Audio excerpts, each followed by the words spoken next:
आपल्या लोकांची आपली वाहिनी एबीडी न्यूज मराठी।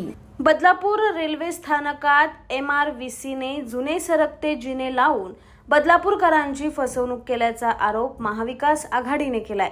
तसंच या प्रकरणी कंत्राटदार आणि अधिकाऱ्यांवर गुन्हे दाखल करण्याची मागणी केली जाते। बदलापूर रेल्वे स्थानकात गेल्या 2 ते 3 वर्षापासून काम सुरू आहे। यात सरकते जिने लावण्याचं कामही सुरू आहे। मात्र इथं जुने गंजलेले जिने लावले जात असल्याचा प्रकार काही दिवसांपूर्वीच उघडकीस आला होता। त्यानंतर आज महाविकास आघाडीच्या पदाधिकाऱ्यांनी रेल्वे स्थानकात जाऊन या सरकत्या जिन्याची पाहणी केली, तेव्हा हे जिने कुठेतरी वापरलेले असल्याचं स्पष्ट झालं।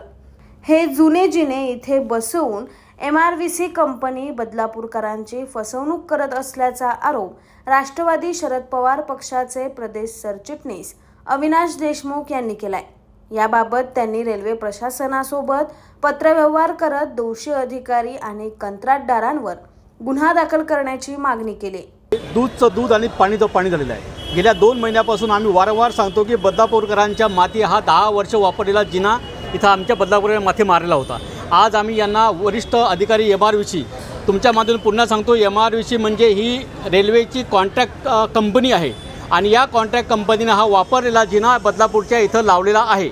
आमचा नेहमी मागणी हीच आहे, पत्रव्यवहाराच्या माध्यमातून खासदार साहेबांनी पत्रव्यवहार केलेला आहे की हा जिना ज्यांनी लावलेला आहे MRVC कंपनी यावरती गुन्हा दाखल झालेला पाहिजे। कारण की बदलापूरच्या रेल्वे स्टेशनवरून जवळपास 1.5 लाख लोक दररोज येणं जाणं करतात। अशा परिस्थितीमध्ये जर हा जुना जिना इथं लावलेला आहे आणि सध्या पण इन्स्टॉल केलेला आहे, वारंवार पत्रव्यवहार करून पण अशा परिस्थितीमध्ये इथं जर उद्या कुठला घातपात झाला, इथं काही अपघात झाला, याला दोषी कोण? म्हणजे रेल्वे प्रशासनाच्या बाबतीत मला एवढी माहिती आहे की रेल्वे प्रशासन कुठलीही जुनी गोष्ट वापरत नाही आणि एवढ्या मोठ्या प्रमाणात हा जिना इथं लावलेला आहे। 15 वर्ष वापरलेला आहे जिना, तो तुम्ही बदलापूरच्या माती लावू शकत नाही। आणि हे आग्रहाची विनंती आहे माझी की हा जिना येणाऱ्या काही दिवसात काढलाच पाहिजे। येणाऱ्या 8 ते 10 दिवसात त्यांनी जिना नाही काढला तर महाविकास आघाडीच्या माध्यमातून MRVC ही जी कंपनी आहे त्याच्या अधिकाऱ्यावरती गुन्हा दाखल आम्ही करणार आहोत। आपल्या लोकांची आपली वाहिनी एबीडी न्यूज मराठी। आपल्या एबीडी न्यूज मराठी या YouTube चॅनलला सबस्क्राइब करा। तसेच तुमच्या आजूबाजूच्या परिसरात घडणाऱ्या घटना आमच्यापर्यंत पोहोचवण्यासाठी व जाहिरातीसाठी एबीडी न्यूज मराठीला संपर्क साधा।